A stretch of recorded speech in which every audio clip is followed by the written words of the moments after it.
Maître Diakese Kyungu Hervé. Bonsoir Doudou Mouteri, bonsoir à tous les téléspectateurs de CCTV.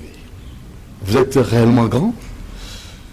Je crois qu'il n'y a que Dieu qui soit grand. Nous aspirons tous à la grandeur. Ah bon? Mais l'émission Grand H, comment est-ce que vous la trouvez? C'est une émission qui est très inspirante. Hein. Je la suis avec plaisir. Je suis très content que ce concept ait été conçu parce que ça nous permet de voir les parcours de certaines personnes. Et voilà, ça nous donne du courage. On comprend comment les gens sont passés par certains défis et comment ils ont su les surmonter. Voilà. Connaître à fond Maître Diakese Kyungu Hervé, c'est par la rubrique biographie. Et en second lieu, vous allez découvrir ses réalisations. Et pour terminer, les questions d'actualité, Maître Diakese Kyungu Hervé va aussi donner son avis. Voilà, alors c'est parti. La toute première rubrique, biographie, connaître à fond notre invité, Maître Diakese Kyungu Hervé. Un gâteau sur la lingala. Oui, la lingala, c'est bien. Parce que c'est important, on va parler de ça. D'abord, où est-ce que tu es à Kinshasa, la République démocratique du Congo. Na passé parcours entre Kinshasa na province à Congo central. À l'époque, Bazaïr, Congo, pour naqué très tôt na l'école primaire, na deuxième année primaire na internat, na Kisantu na Saint-Jean-Bosco. Et puis après na Ozonga, je crois pour la sixième primaire na Téné de la Gare.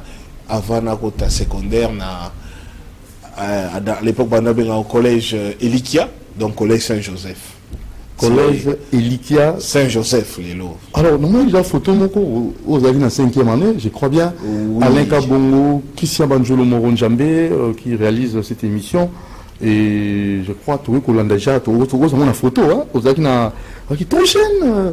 Non, non, et ça, l'époque, na Bissoana, et ça là qui un peu. École na Bisso et Bala et Mingi, na ba compétition à culture générale, et maintenant les canards. Dans la voie du Zaïre à l'époque, j'ai mis en herbe.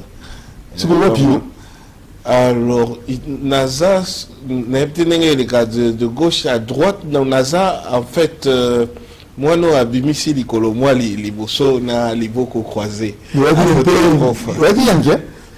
et ça, c'est bon, je crois. Là, c'est pourquoi la seule position, là. Tu es ma collègue à Sima. Il y a une bosso. Bon, ce que la bonté, il y a signalé position à Zalango. Très bien, le colon liboso, hein? Oui.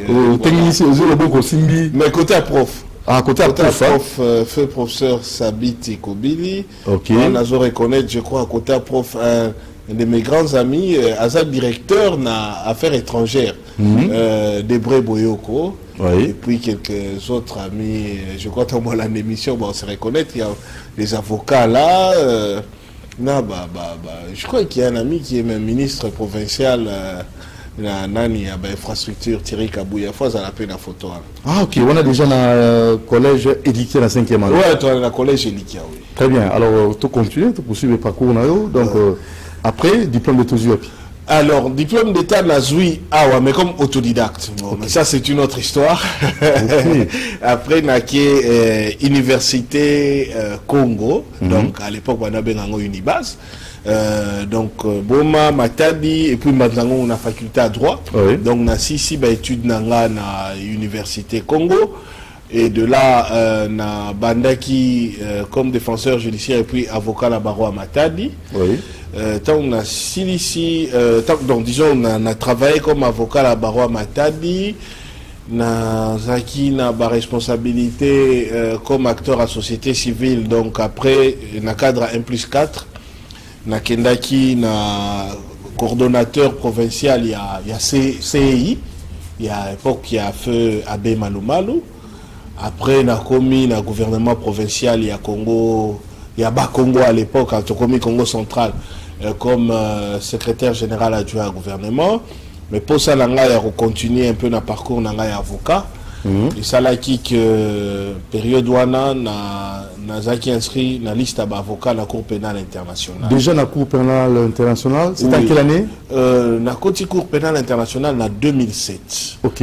Na 2007 et même période wana paix procédure nazalaï menée comme qui défenseur de droits de l'homme to bandara quand même mouvement il y a défense des droits de l'homme wakala n'a privilège nazala encadré par quelqu'un, Dieu garde son âme, feu Floribert Tchebeya, qui parmi vraiment mentor dans la défense des droits de l'homme. Moi je dirais que Zoloba Tuzumuna. Oui. D'abord lui aux qui na Cour pénale internationale comme avocat. Nazaki avocat. Alors on a tout moni Ozalaki ni Oyo eza quelque temps à partir de 2011 n'a prêté serment à Paris.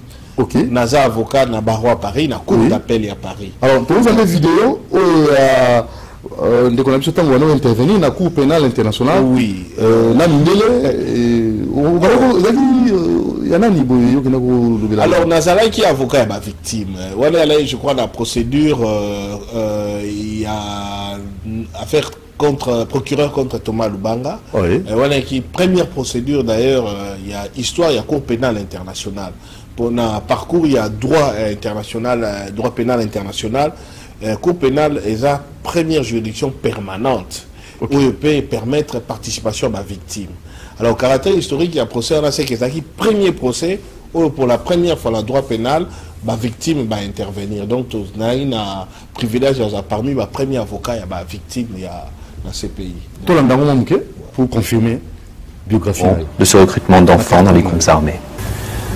Monsieur l'expert, hier, vous aviez fait mention des campagnes de sensibilisation sous la pression de la communauté internationale, relayées par l'UNICEF sur la question de la présence des enfants dans les forces armées ou dans les différents groupes rebelles en République démocratique du Congo.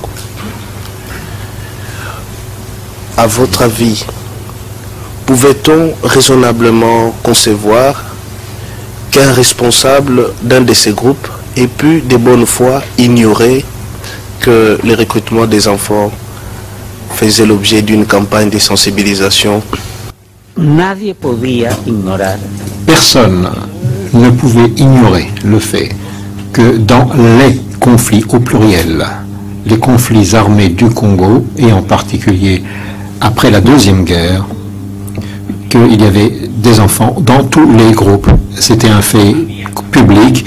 Des campagnes non seulement internationales, mais des organisations nationales des droits de l'homme au Congo ont également dénoncé l'utilisation d'enfants par les armées qui participent et les groupes armés. Je dois vraiment connaître à fond la personne et surtout CV. On va authentifié, donc authentique. Parce que ceux qui, dans le plupart,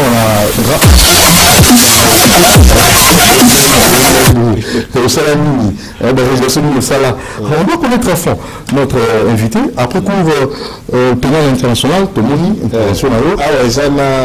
Juste on a précisé un personnage, comme on est en Congo, Roberto Garreton. Nous avons équipé Et ça qui est parce qu'il fallait en tant que Azalaka très souvent envoyé spécial à Nations Unies dans ma droit de l'homme qui rapporteur il y a un rapporteur spécial dans mon droit de l'homme, donc il fallait intervenir comme expert pour te démontrer moi stratégie moi tout ça dans la défense qu'on a dans ces pays.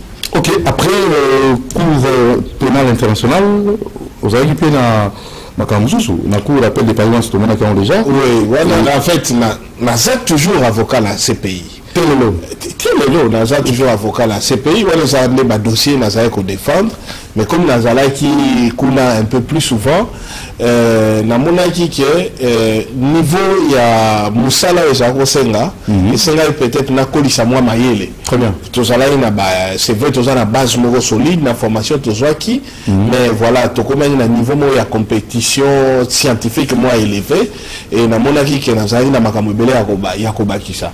D'ailleurs j'en profite pour na saluer ici deux grands avocats congolais incitaki nga penza na continuer ba étude na laki na poto na se limiter kaka te na ba dossier na CPI et non il y avait un avocat congolais maître Henri Mopila Djike et un avocat guinéen na bossa na raté mukolango na intervenaki na conférence mo na CPI ba yeko benganga le cas ba bi jamais ko se limiter na niveau oyo il faut pousser et pour profiter nengoza na poto ou améliorer un peu ba niveau na yo nde bongo ba idaki nga même na s'inscrire na Sorbonne na sali o ba bengi master de recherche ancien DEA.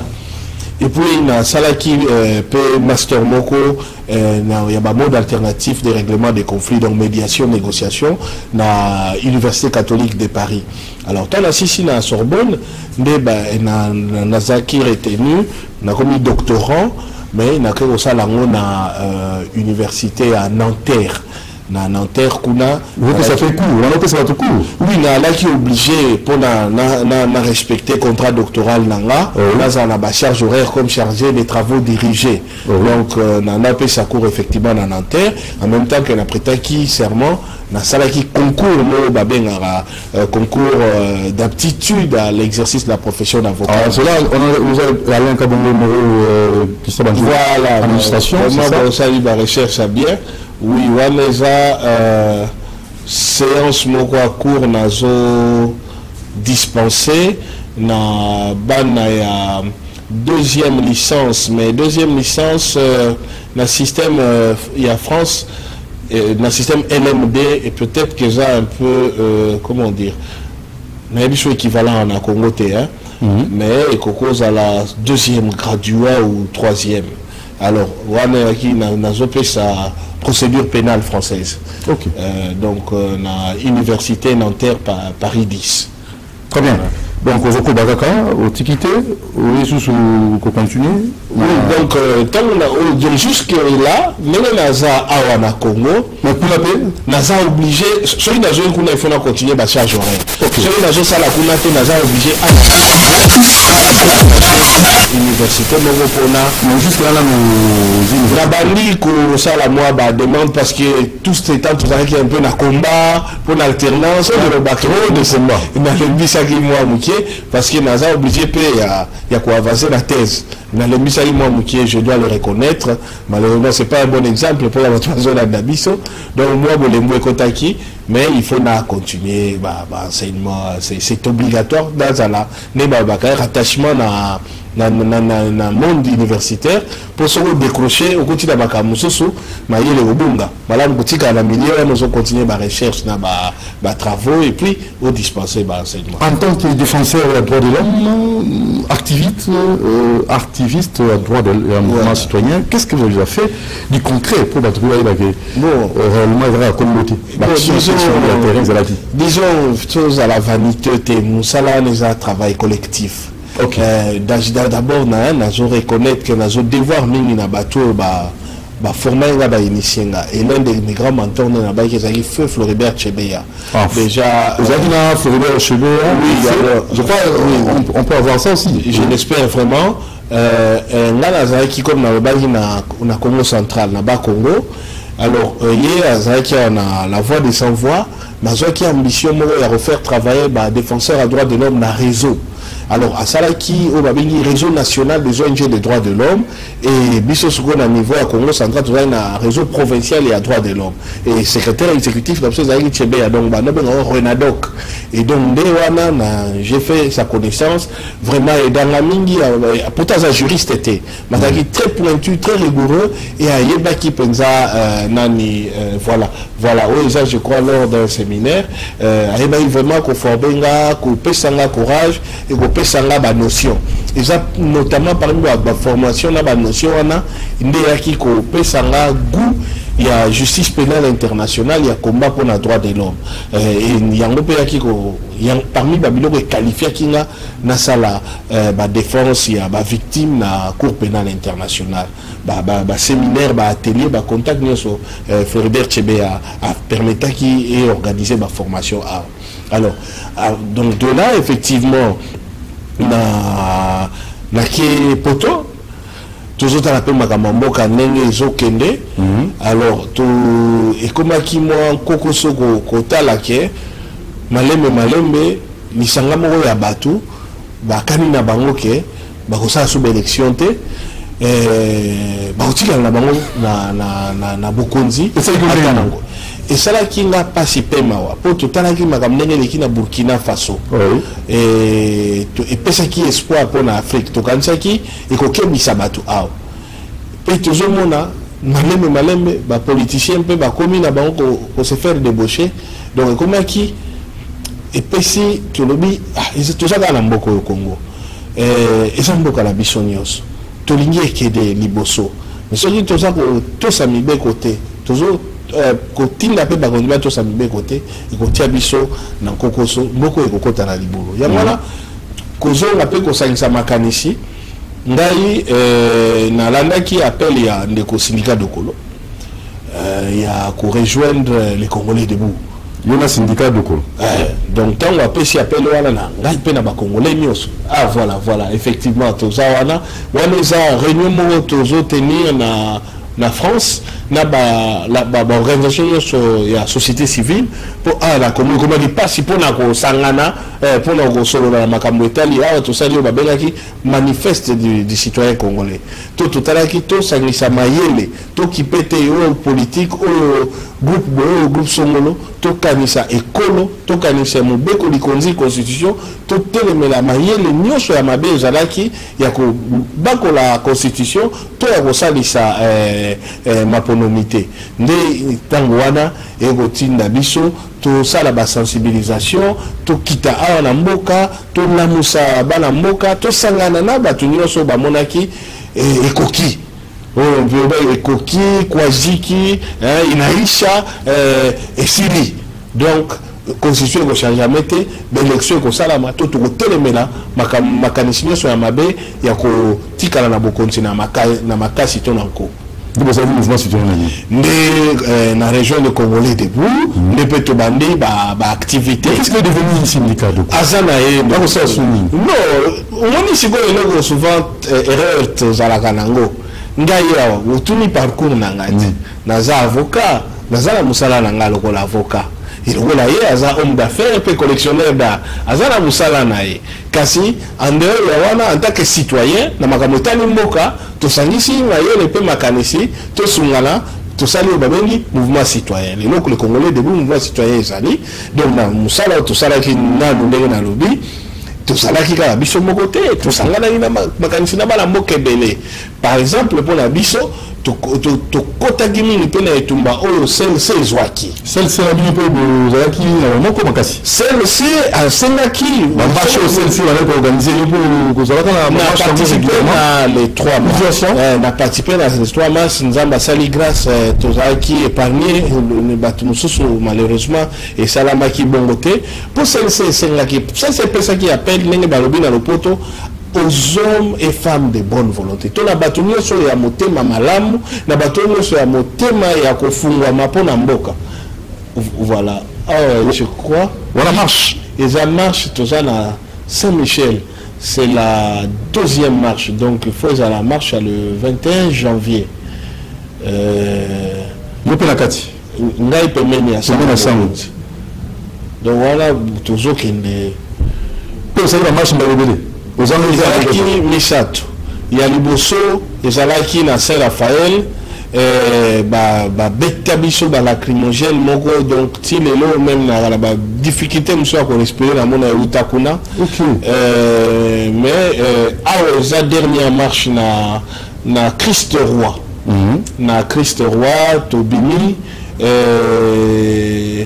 ozomona na maman bazalaki donc les enfants vraiment repensent à biso courage ouais qui dernière marche je crois peut-être marche aussi à Koufaki mais bisoto zalaki ou bien je crois Thérèse Kapanga la paix alors nazo et ba sous-souté mais aux dernière marche il y a février na bisoto paroisse Christ Roi na to participa qui na zaka ngamo côté ba mouvement citoyen belé participa qui aux hommes des femmes et hommes de bonne volonté ba tunir so ba monaki to telemi pour lambo donc nous te profiter de la moro na ba image to profiter de la moro na ba photo to moni celle c'est déjà le 19 awa marche monene pour na ko telemela ba ike et surtout ko senga penza mbongo ebima mbongo monana 15 millions et monana kuyango ayebana et aussi ba juge ou ba qui corrompu ba ça qui bo 100 millions mboka na biso ba winga bango alors bino pe bozali ko tambola nzela moko na basango eza na makoloba mpo na ngai eza merci mpe na libako opesi mpo tolimbola mingi mpo tozoyotina nini ya marche voilà awa si tosilisi bobundaki alternance oyo bosenaki esaleli mpo yana lisusu marche parce que d'abord c'est pourquoi esengi marche soki tolandi même appel oyo basalaki balobi boye likambo ya 15 millions oyo euti koya ezali oyo babengi scandale de trop to likambo ya soni oyo ebakisami na makambo ebele ya soni balobi so totali mwa kala te mboko oyo ekoti lokola na momesano ya makambo ya mabe oyo ezopesa nango susu mutu moko te kobanga kala te tozalaki président de la République a bengisaki nani président cour constitutionnel pour la nini ba député ba validaki bango ba su ba révalider bango ba lobi corruption salami ba sali ko di chambre moko spécial pour la makambo wana mais avant ezalaki nini ba tunyos ba kitaki na balabala na élection ba sénateur bino so bolandaki ko nini ba député provinciaux ba salaki corrompu eza makambo soni président ko to a sengaki ba stopper installation na bango procureur général alobaki asala rapport moko rapport à l'autre milieu ya makambo corruption tolanda te toyoka te koma wapi toyebite donc nous sana ko koma nini mboka tozokota na eloko moko boye momesano ya mabe biloko oyo totelemelaki même président de la république alobi yango ye jamais akoki ko soutenir mabe ba détournement ba gabeji na yango basengi ni balobi biso nyonso population batu oyo ya motema malamu bato tolingi mboka ekende liboso oyo toza na likanisi moko na président de la république ete mboka soki etali makita na biso biloko ya malamu oyo etali biso ebongi tosungana totelemela makanisi ya mabe kasi pourquoi cour constitutionnelle parce que biso tout oyebi cour constitutionnelle ezali nde tribunal to sika ya bazuzi ya likolo ya mboka mobimba bangonde bakoki kosambisa président de la république bangonde bayambaka nani ndai ya président de la république soki esika wana epuis président ya cour constitutionnelle azali président ya conseil supérieur ya magistrature donc soki bazuzi ya esika wana baza susu kotosama te mpo bamikotisaki na makambo oyo etie makelele na kati ya mboka ebongi mpona makambo etosama bazuzi ya sika baya na yango mpo soki bazuzi ya sembo baye bakonzi bakotosa mobeko mpo nini toye komona ezala ya 15 millions ezala oyo ya invalidation ezala likambo ya badéputé provinciaux mpona basénateur mabe ezosalama mpona impunité to kozanga kopesa moto mbano na mabe oyo azosala impunité ezosalama mpona nini mpo justice ezokosala te na yango balanda nano bazuzi ya likolo soki bango bazwi mbano na bango solo baoyo balandi bakotosisa mibeko mpe mabe ekozala lisusu te na oyo etali 15 millions oyo to nyonso oyo tolukaka na mikolo ya kala maso wana makozwa en fait beaucoup de solution na makambo nyonso wana kaka na marche ya le 19 ebongo soki bapekisi bino ebongo soki batie bakulusu mobeko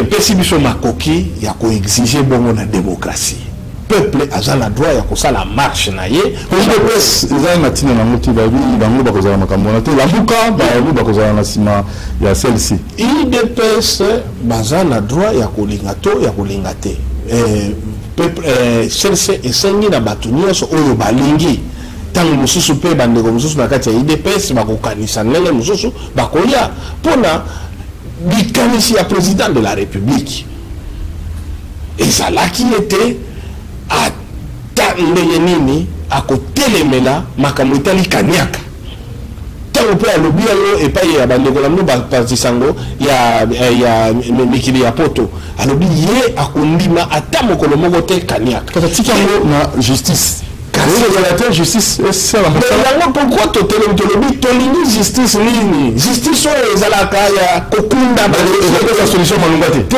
tolobi ekende na justice mais la justice ya malonga po justice oyo ezawa lelo depuis bango balobaka kaka babandi likambo epuis bakunda tolobi rapport ya nani te oyo euti koleka ya corruption ya badéputé provinciaux pour la élection ya sénateur rapport yango ekenda wapi boyoka nini esalama te na yango tolobi tolingi ya solo justice mais tolingi justice oyo te eza nango ya kokunda makambo justice oyo etie lokola elolanda epuis bobosani ekotiela makambo mosusu ndenge yango wana CNC asengi na bato nyonso batelema tozotelema contre motu te babi contre contre le pouvoir en place pour les moko mokonzi ekolo alobi il faut que la kaniaka ata mokolo moko te akosoutenir kaniaka ndakisa kutu azosala agence nationale ya lutte contre la corruption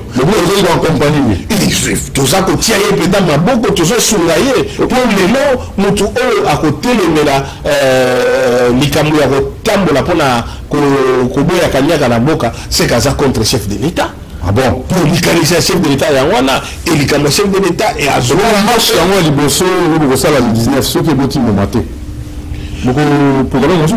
En tout cas, c'est na oyongana yebeli pebino moko boye bisoki komi ko lobama lelo azali organisation moko azalaka na détermination to bo pikiliki ya kosakana te oyo ezosengama nizaka na ndenge kalabada koloba soki bobandi siko kabila panzi soki bolobi boyeboye tozokolikia ete lelo na état de droit oyo président Félix Tshisekedi atie likambo moko ekoki kopekisa te bato basangana kasi basangana na kimia eza te ya kopanza ya kofinga to ya nini ya kosenga ete sembo ekende na makambo etali justice pomome esalama na makambo etali mbongo ya mboka oyo eza kobunga lokola nguba mpe tokende bazuzi oyo tomoni bazotosama lisusu te mpe bazopesa lokumu na mosala na bango te balongwa iloko nini ya mabe ekoki kopekisa na yango bato basangana. Alors nous sommes là de communication 19 et comme ajouté na sima comme akoluka ko sala ba défense le sala ka pona ba ndeko ya Filimbi le sala ka pona ndeko Elezer le sala ka pona ba ike na banzi nous sommes là bozali ko tala mala mingi pour l'arrestation ko na sima te l'état de droit oui to ko na te za slogan wala ndakisa oui, wana ngai eza na prison makala justement bandeko ya Filimbi oyo bakangamaka pe basalaka sensibilisation pour la première marche ya CLC bakangi bango basali plus d'une année na détention secrète na kati ya année yambo ete batinda bango na makala sima tosamba pona bango musala na salaki ya kosunga pe ba journaliste engagé na oyo nyonso totelemaki pona alternance tozoliki ete na ntango wana pe tozobunda boye ye mokonzi ekolo Félix Tshisekedi na ntango mosusu baencerclaka pe ya ye ndako mpona abima te na ntango wana ozomona oyo tozobunda lelo ezali vraiment tout insister plus que toujours le bamakambo IDPS ezali conforme même na idéologie à démocratie na progrès social nenge kondo Etienne Tshisekedi a pesaka ya bango ndakisa donc ezali kobunda pona ba valeur kobunda pona nkita ya ekolo kobunda pona lokumu ya mboka kobunda pona totosama voilà donc ezali eloko moko te ezo salama contre régime. Bien au contraire, les élèves pour la koyeba, au moins tangu au moins la tangu mutazo sala bikeko. Tangu mabele zalalo ya kolemba ya petende tangu za komekola pona opesa ngomwa elili moko ya malamu. Cause la tête tangu ekokoma déjà makasi moyen ya kudonza za te kokoma kaka kubuka. Ndenge tangu pouvoir ebandi boye.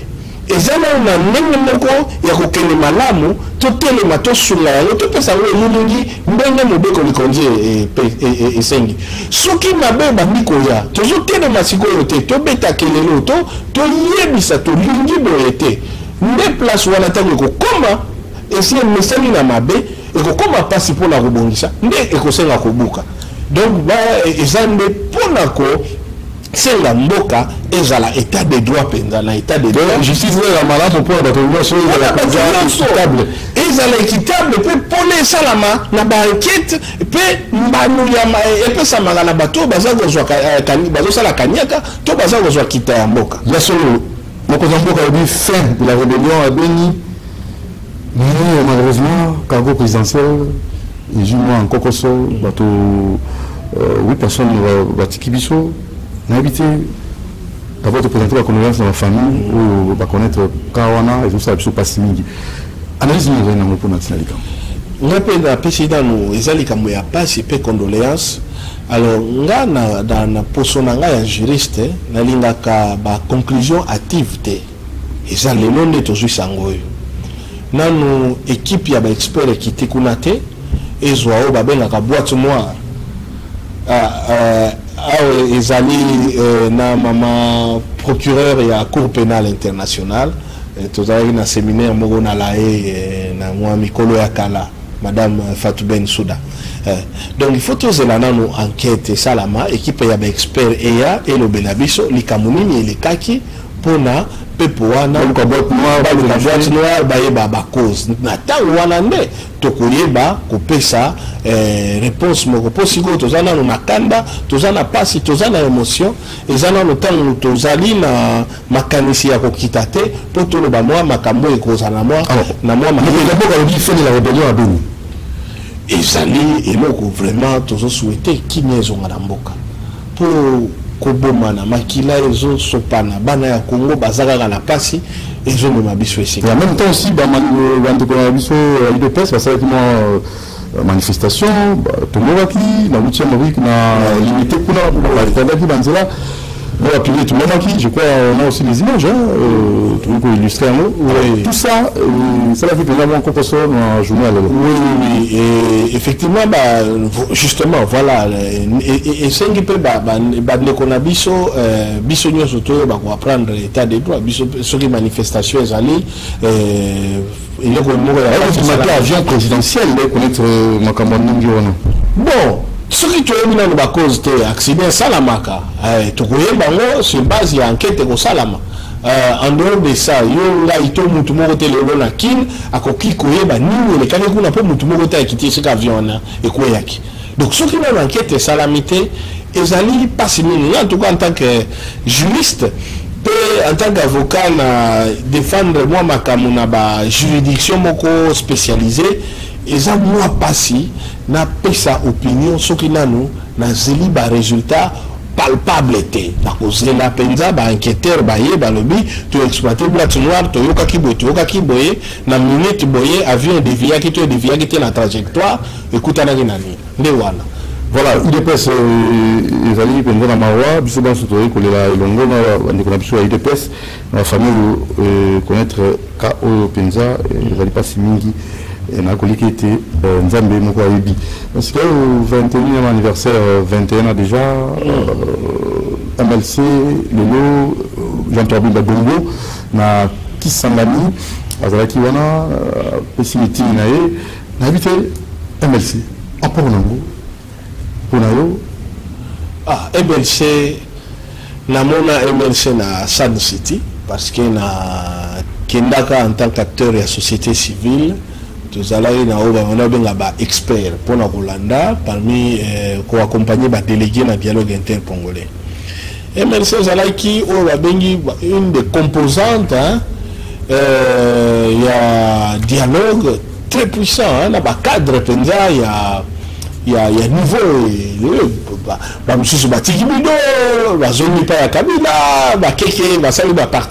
en tout cas, c'était l'un des groupes politiques où ils qui vraiment dans le cadre,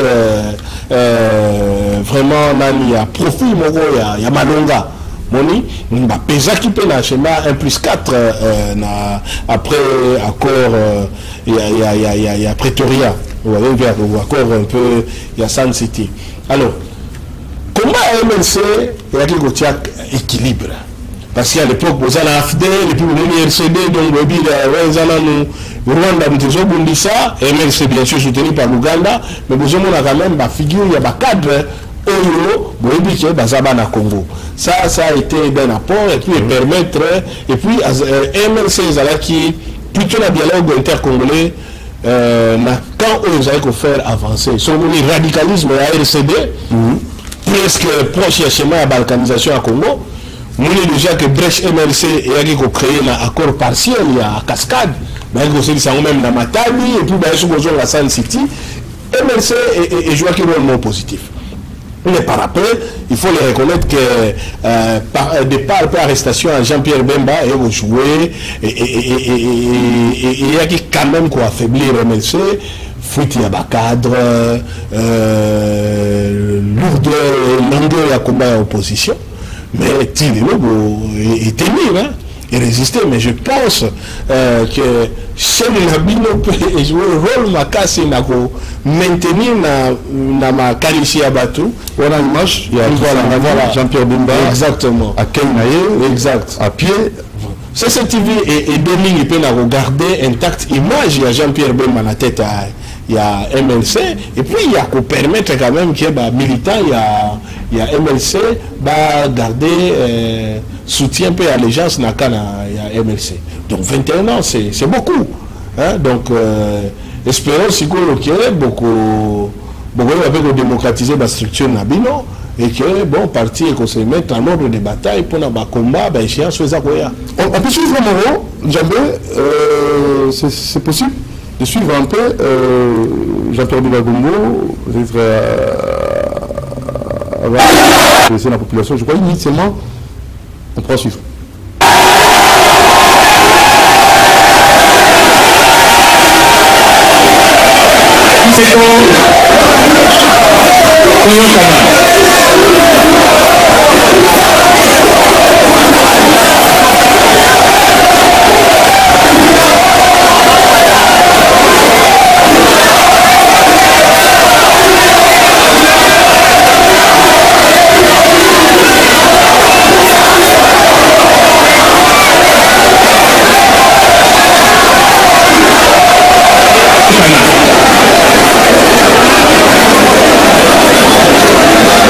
ezali esengo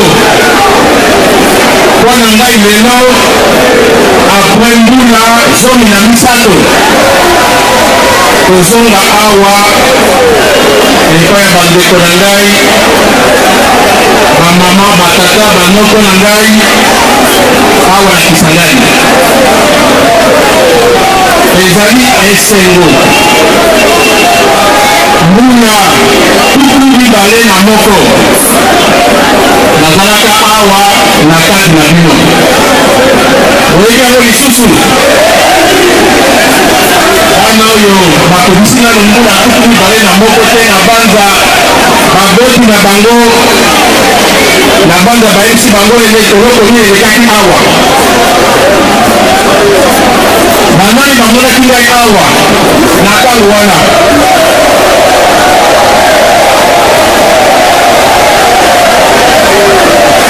nazalaki kosala nini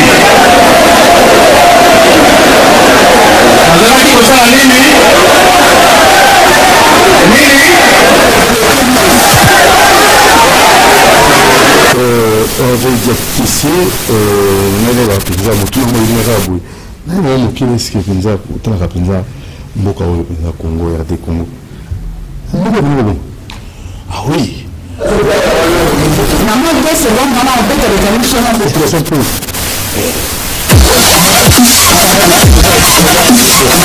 le sens et engagement citoyen tous voix. Mais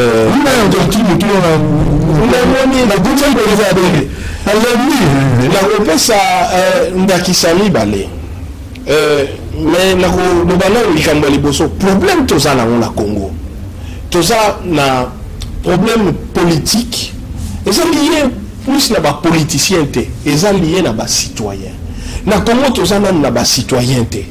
Tout ça na population, mais tout ça na ba. Au moins si quand on dit par exemple que c'est le lobby totalement tout si tout là non on a vu ce qui est wapi ah bobandi boni ko bobisa bosela nano pour parce que batuma nous ba solité cause à la citoyen ezali nini cause à la citoyen élection ezali kolomboka oui oza ko senya na ba politique ba pesa yo rapport pour bazana devoir na oyetali mboka barandre yo compte na muto créer culture wala ya cause à la citoyenneté alors ndé ya wala tina ya ki mouvement citoyen tina ya participation à la société civile il y a que socialisa biso été tout ça gâté ba militant ba talaku ba malanda ngombi ba tukaka ba kumisaka ba tuya ba jalelo et bongi peto zalaka yo nanga lokola bana mboka ezala yo za na parti songolo ye na parti sa pakala kasi soki eteli likambo ya mboka na koki na biso tokoloba monoko moko nano tokolisi likambo wana makanza ba mouvement citoyen bazaka mingi ba opposant. Est-ce que la mouvement citoyen formation va nous ça m'a rappelé ça? Et la mouvement pour la marche. Dans la révolte. Parcours dans la société civile, les gens rendent hommage à Floribert Chebeya pour la formation, tout ça qui est cause là. Tant que toujours la question de la citoyenneté, ezali likambo ya socialité na mboka na zana makoki pe na zana mbingisa ya kotuna mutu aza ko kambanga azala député azala nani apesanga rapport na makambo o etali kitana biso wana pour la socialité yona nga toza ba kolo Congo soki to développer na culture citoyenneté mais c'est quand toza na kokoso ozomona mboka ekobonga mboka ezana nzela ya kobonga kasi yona nga nde bongi to tele matango nyonso pour to batela yango na le poto balobi un peuple de moutons engendre toujours un gouvernement de loups to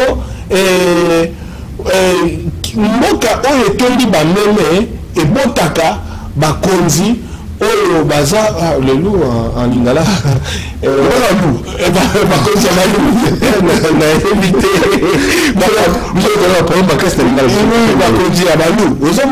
donc la question est ce qui nous population besoin na bolendu ko tele maté pour la kosenga nini et boni pour la mboka la bino donc ça na ba konzi ba ko banda ko to sa binote besoin na ba konzi ko musala na ba il faut que ça soit la révolution pour les noble ils appellent qu'il y a juste na Hollande makamoni na par exemple c'est jours c'est la marche moko pacifique encadré le 19 oui comment c'est voilà ça comme ça la culture la Bible tant et ça la magana na mubuluke umuna ka battu mais c'est ça qu'on peut pas kaboni maman mon copain kuna salongwe on d'ailleurs si toujours démocratie mon temps ça opinion là oui pour la maman on a dit que déjà mon alternative c'est ça il respect à opinion justement likambo tozolo balelo 15 millions de dollars to tenir ba juge ya malamu donc ce qui alternance c'est ça ni mabe ko ce mabe zali mo ba chose ate participation citoyenne la kisi tango nyonso tozomo na likambo za ko kende na ndenge longo banité tokoki ko telema pona ko senga ezonga na ndenge ya malamu soki tolobi lelo tolingi justice ya malonga la mboka ezali kala pona CNC eza pona yo eza pona nga eza pona muta FCC eza pona mutu cash pourtant au Kenya ba mutu moko la buki au colonel au général abotolio lupanga abotolio mutuka okene kofunde panani na mukulu alelo penda okufunda na justice nini oyo za sirke ba kopesa ya tango déjà ministre ya intérieur azoko senga vice ministre azoko senga l'ordonnance non sur la nomination le gouverneur tout ça vice premier ministre il faut qu'on il va déjà pour la saluer espoir là de toute façon la légalité pour la banga militant na ba invité kanga mema na kiosque on a le gouverneur aki le gentleman Gobila a zaki décision moko ya ko permettre ba gouverneur alors que plutôt que permettre ma bourgmestre arrêter le gouverneur n'a pas permettre bato ba azolanda makambo na ndenge ya malonga alobi botika tozonga na mobeko soki bango nyonso bayokani te bakoki kokende devant ba juridiction soit cour constitutionnelle soit conseil d'état ou bien ba cour administrative na ndenge ya makambo etali wana ndenge mboka ekendaka ya solo maître Hervé Diakise tokomi na suka na vite maloba au Gabon pour na mokoma lelo nayo tozo ba numéro ebele tanka makambo kozala tokosula kaka pour zali wana proche na population et zali malamu mingi na pesi maloba pona au Gabon na pesi bino longoni eza esengo mingi na lokumu bopesenga ya koya na ya ko kabolana bandeko bazolanda biso ya mukie oyo tilelo na nguya nzambe na asali na bomoi na ngana kamwe mingi boka nzala nazala likambo pe ya koloba oyo pe ekoki ko pesa bato mwa posa ya kolanda tozala Kongo eza Kongo na biso ngana za mwana mboko oyo formé ngai bato mboko oyo nde ba meminga mboka na biso ezali na makoki mingi tozala conscient ya valeur na biso pe conscient ya valeur na biso to telemelaka oyo ezali na motuya tozala ka sima batu te eza mboka ya kaka te tozala ka bajalelo ba talako tozala ka pe mboka to bundela ba valeur to lobaka ata FCC ata cash mabeso esalami na FCC eza mabe mabeso esalami na cash eza mabe mabeso esalami na opposition eza mabe to benga na mabe pe to sengaka oyo ya malamu tozala na yango atuka na yepe pona kolendisa batu ete tolanda penda appel au CLC eza kosala pona le 19 eza kobima pona kobebisa te kopanza te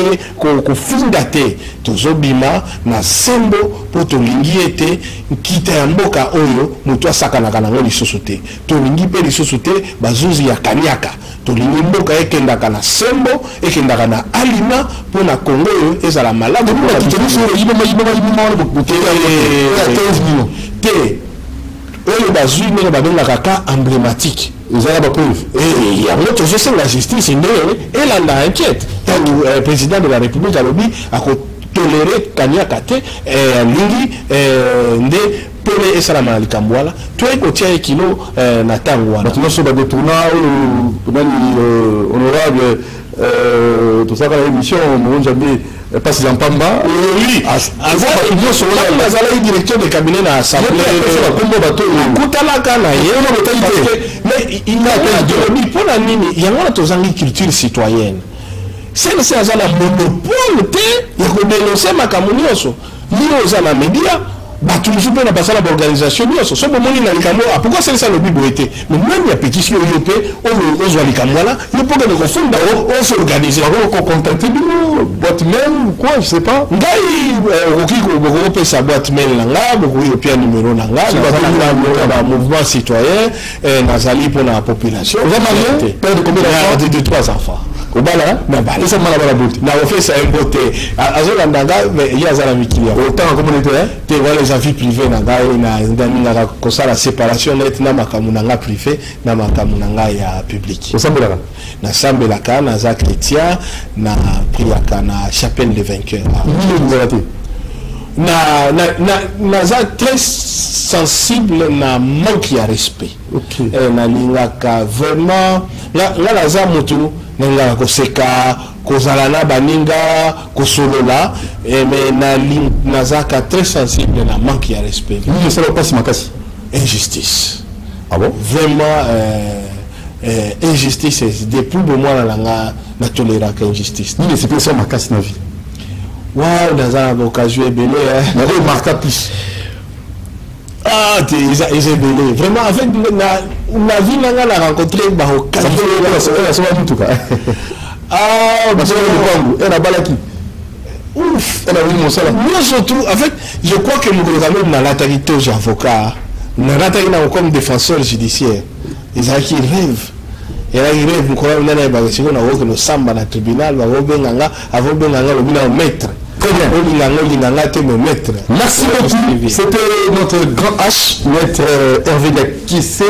De ceux qu'ici, grand H, Doudou Montiri tenait à vous remercier d'abord pour la disponibilité. Merci beaucoup. Et en plus, ça se passe en direct. Et c'est nommé Merci à Mauro Djambe qui l'a réalisé. Merci aussi à Moussa, le caméraman. Merci à notre très cher Christian Banjolo et pourquoi pas aussi à la coordination de M. Alain Kabongo. Portez-vous bien, à la prochaine occasion. La réunion demain samedi à 9h10. Et suivez ça, l'intégralité aussi sur ma chaîne YouTube, Doudou Montiri TV. Doudou Montiri TV, abonnez-vous massivement. Ciao. Doudou Montiri.